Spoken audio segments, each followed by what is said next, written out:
আজকের 17 নম্বর স্কুলের বাকি অংশটা করব। অর্থাৎ 17 নম্বর স্কুলের 1 থেকে 4 আগের দিন করে দিয়েছি। তোমরা যদি কেউ না দেখে থাকো তাহলে প্লেলিস্ট থেকে পেয়ে যাবে, তোমরা প্লেলিস্ট থেকে দেখে নেবে। আর আমার সমাধান চ্যানেলে যারা নতুন আছো তারা চ্যানেলটিকে অবশ্যই সাবস্ক্রাইব করে রাখবে। এরপরে যখন আমি ভিডিও দেব তখন তোমাদের কাছে নোটিফিকেশান পৌঁছে যাবে। তো আজকের 5 নম্বর 17 নম্বর স্কুলের 5 নম্বর থেকে শুরু হবে। তো দেখি প্রথম কোশ্চেন কি আছে। এবিসি তিনটি অসমরেখ বিন্দু এ বি বিসি সি এ যোগ করে নিচের প্রশ্নগুলির সঠিক উত্তর দাও। ছবি আঁকা আবশ্যিক। এবার নিচের কোশ্চেনগুলো কি বলেছে, তো এইটা কি হয় দেখি। এবিসি অসমরেখ হলে কি হয় দেখো, এবিসি অসমরেখ বলেছে, তো তাহলে তিনটে এক রেখায় নেই। অসমরেখ মানে এক রেখায় নেই, তো এক রেখায় নেই মানে তিনটেকে যোগ করলে নিশ্চয়ই একটি ত্রিভুজ তৈরি হবে।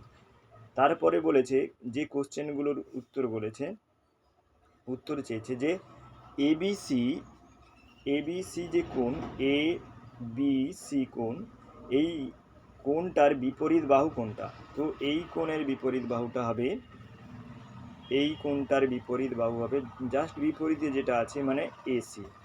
ঠিক আছে। তারপরে বিদ্যাগের কোশ্চেন বলেছে, দেখো এ বি বাহুর আচ্ছা এটাকে ছোটো করি, তো এ বি বাহুর বিপরীত কোণ, তো এ বি বাহু এটা বিপরীত কোণ এইটা হবে, তো এই কোণটার নাম কি হবে, বিসি এ কোণ হবে।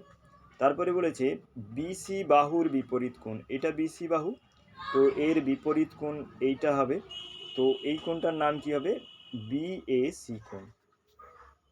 এরপরে দেখো 5.5 সেন্টিমিটার ব্যাসার্ধ বিশিষ্ট, এটা তোমরা গুরুত্ব দিয়ে দেখবে ব্যাস বিশিষ্ট বলছে না ব্যাসার্ধ বিশিষ্ট বলছে, এটা সবসময় দেখবে, না হলে এটা পুরো অঙ্কটাই ভুল হয়ে যাবে। তো 5.5 সেন্টিমিটার ব্যাসার্ধ বিশিষ্ট একটি বৃত্ত অঙ্কন করো। বৃত্তটির কেন্দ্র, দুটি ব্যাস ও একটি ব্যাসার্ধ ও জ্যা চিহ্নিত করো। দেখো এখানে একটা 5 সেন্টিমিটার সরলরেখা টেনেছি। দেখো এইখান থেকে এইটা 5 সেন্টিমিটার, তো এই 5 সেন্টিমিটার সরলরেখা টানার পর এখানে কম্পাসের কাঁটা বসাবে, কাঁটা বসিয়ে এই 5 সেন্টিমিটার মাপ নিয়ে এটা পুরোটা ঘোরালে এটা 5 সেন্টিমিটার ব্যাসার্ধ বিশিষ্ট বৃত্ত অঙ্কিত হবে। তো এখানে বলেছে দুটো ব্যাস বলেছে, দুটো ব্যাস দেখো এখান থেকে কেন্দ্র দিয়ে যে যতগুলো সরলরেখা যাবে, হ্যাঁ, বৃত্তের যতগুলো কেন্দ্র দিয়ে যতগুলো জ্যা আছে সবগুলোই কিন্তু ব্যাস। তো দেখো এখানে কেন্দ্র দিয়ে আমি এটা টেনেছি, এটা একটা ব্যাস, তো এটা কেন্দ্র দিয়ে টেনেছি, এটা একটা ব্যাস। তো এই পয়েন্টটা যেখান থেকে আমি কম্পাসের কাঁটা বসিয়েছিলাম সেটা হবে কেন্দ্র। আর জ্যা বৃত্তের যে কোনো দুটি বিন্দু যোগ করলে জ্যা হবে, আর যেই মাপটা 5 সেন্টিমিটার মাপ নিয়ে যেটা করেছিলাম সেটা হবে ব্যাসার্ধ। এবার বলেছে দেখো একটা পঞ্চভুজ দিয়েছে আর একটা ভি দিয়েছে, এই চিত্র দুটি কি প্রতিসম, যদি হয় তবে প্রতিসম রেখা দেখাও। দেখো এটা যেহেতু একটা পঞ্চভুজ বলেছে, তো পঞ্চভুজটা তোমরা কি করে আঁকবে, দেখো পঞ্চভুজটা এটা প্রত্যেকটা বাহু কিন্তু 4 সেন্টিমিটার করে আছে, প্রত্যেকটা বাহুর মধ্যবিন্দু 2 সেন্টিমিটার, এই 2 সেন্টিমিটার। এবার এই প্রত্যেকটা বাহুর মধ্যবিন্দু থেকে যদি বিপরীত কোণে তুমি যদি একটা রেখা টানো সেটা হচ্ছে প্রতিসম রেখা তৈরি হবে। তো তো এটা পঞ্চভুজ হওয়ার জন্য এর প্রতিসম রেখা হবে 5টা। ঠিক আছে।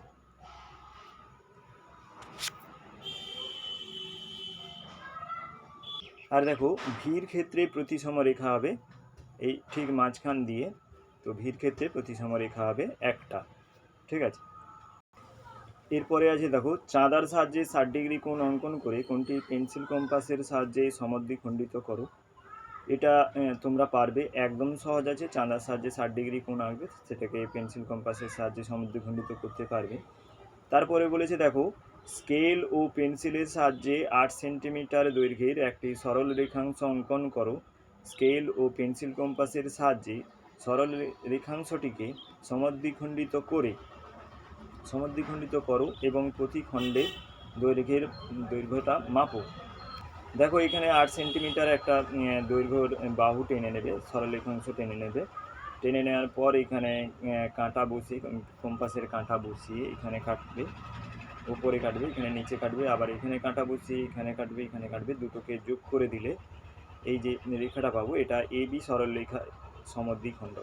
তাহলে ও ও বিন্দুতে সমদ্বিখণ্ডিত হয়েছে। তাহলে লিখে দেবো এ বি সমান 8 সেন্টিমিটার এবং এও সমান ও বি সমান 4 সেন্টিমিটার।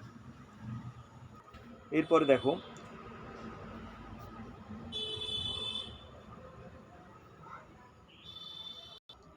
দেখো এ বি সরলরেখাংশ অঙ্কন করো। এ বি সরলরেখাংশের বহিস্থ একটি বিন্দু পি থেকে এ বি সরলরেখার উপর একটি লম্ব অঙ্কন করো। এটাও অনেকবার হয়েছে, তবু আমরা দেখে নিই। তো এখানে এ বি সরলরেখা একটা টানবে, এ বি সরলরেখার উপরে একটা পি বিন্দু নেবে।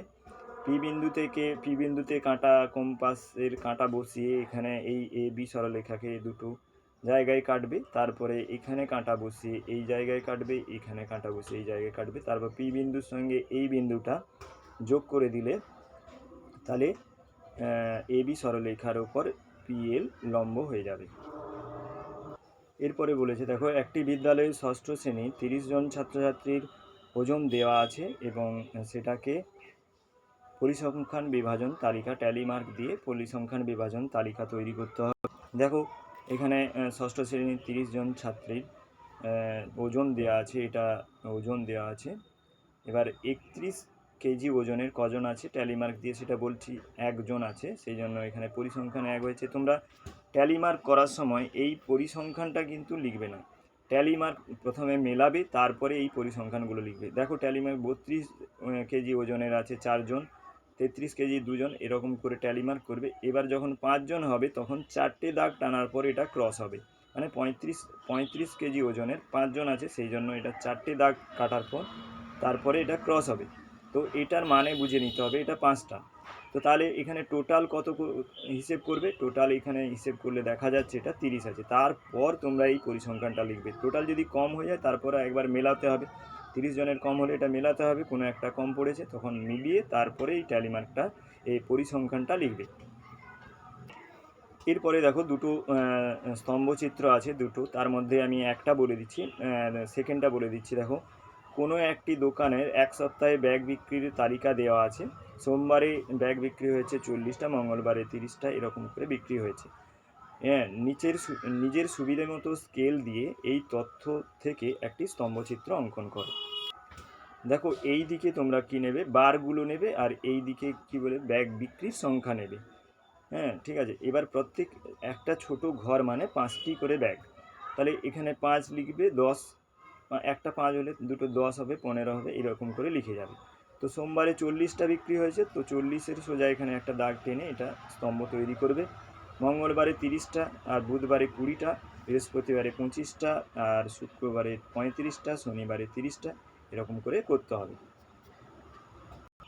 আচ্ছা এখানে একটা থেকে গেছে 5-এর 4 নম্বরটা দেখো, একটি চতুর্ভুজ অঙ্কন করো যার 4টি প্রতিসম রেখা আছে। তার আগে বলি, আমার সমাধান চ্যানেলে যারা নতুন আছো তারা অবশ্যই চ্যানেলটিকে সাবস্ক্রাইব করে রাখবে, তাহলে তোমাদের পরের ভিডিওগুলোর নোটিফিকেশান তোমরা পেয়ে যাবে। আর তোমাদের যদি এই উত্তরগুলো কাজে লেগে থাকে তোমরা অবশ্যই লাইক করবে এবং বন্ধুদের সঙ্গে বেশি বেশি করে শেয়ার করবে, যাতে বন্ধুরা এই সুবিধাটা পায়। তো এবার ফিরে যাচ্ছি অঙ্কে। তো একটা চতুর্ভুজ আঁকতে বলেছে যেটার 4টি প্রতিসম রেখা আছে। তো আমরা জানি বর্গক্ষেত্রের 4টি প্রতিসম রেখা আছে, দুটো কর্ণ। দেখো দুটো কর্ণ বরাবর দুটো প্রতিসম রেখা, আর এখানে এটার মাঝ বরাবর আর এই বাহুর মাঝ বরাবর 4টি প্রতিসম রেখা আছে। তো এখানে শেষ করলাম আজকের 17, স্কুল নম্বর 17 শেষ হয়ে গেছে। তোমরা যদি এর আগে কোনো ভিডিও না দেখে থাকো অবশ্যই দেখে নিও এবং এই আমার সমাধান চ্যানেলটিকে সাবস্ক্রাইব করে রাখো, পরে যখন ভিডিও দেব তোমাদের কাছে নোটিফিকেশান পৌঁছে যাবে।